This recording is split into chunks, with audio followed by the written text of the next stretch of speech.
First thing you need to do is select your inspiration material.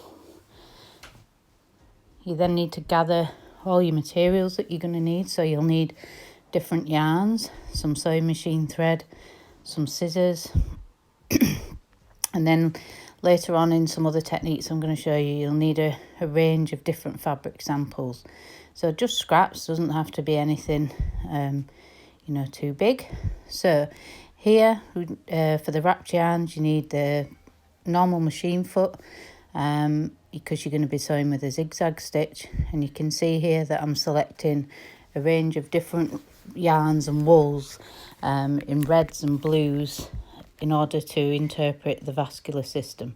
So these yarns are different weights and thicknesses, different textures, and then they're going to be combined together. So the first thing you need to do is get your lengths. So here I'm cutting off the different lengths for each of the different yarns, and then they get bunched together. So the more yarns you put together, the thicker your wrapped yarn will be. So here I think I've probably got 4 or 5 different yarns.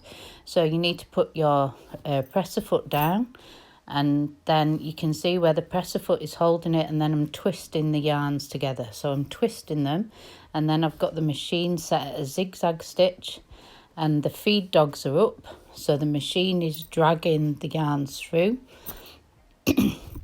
So it's naturally going through, and as it's going through, my hands are just involved in the twisting of the yarn, and then the zigzag stitch is going over the yarn in the middle of the presser foot, and then it comes out at the end, and all of them are stitched and bound together with the zigzag stitch that envelopes them. So it's wrapped around it. So you just let that come off at the end and then give it a snip. And because we're representing the vascular system, I've left a lot of the ends quite loose. So you can see the frayed edges at the top, because they will represent the veins quite nicely. So I'm making a range of different wrapped yarns, so using different combinations of the wools and just different amounts, so that I get the yarns of different thicknesses.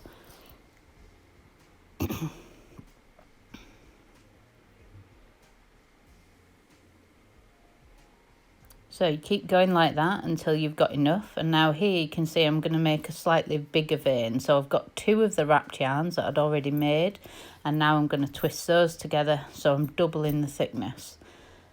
So just help it through the machine, just because of the bits of wool that are getting a little bit caught there. And now again, just continue with the twisting. Because this is a little bit thicker, you might have to just gently ease it through by hand at the back of the machine. So you can go as fast or as slow as you want at this pace. It depends how much control you've got.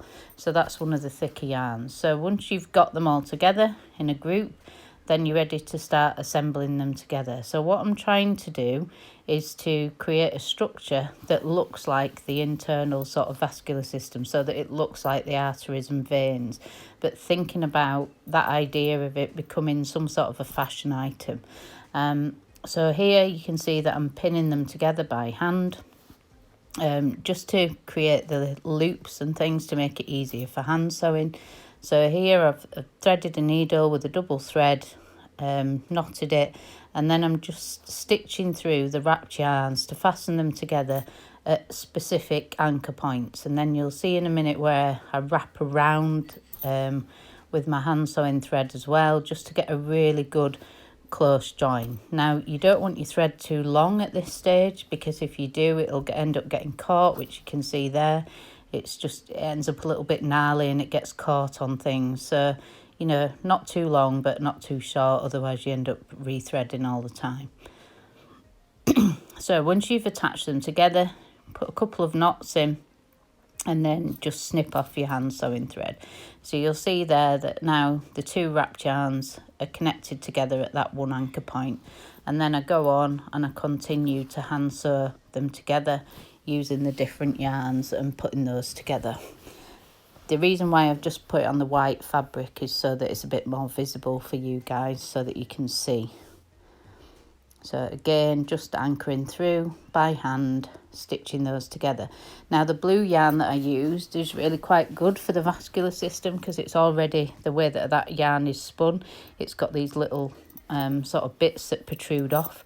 So they sort of hang out, so they're sort of representing the vessels. And I've gone for the red and blue because in the images that's a vascular system.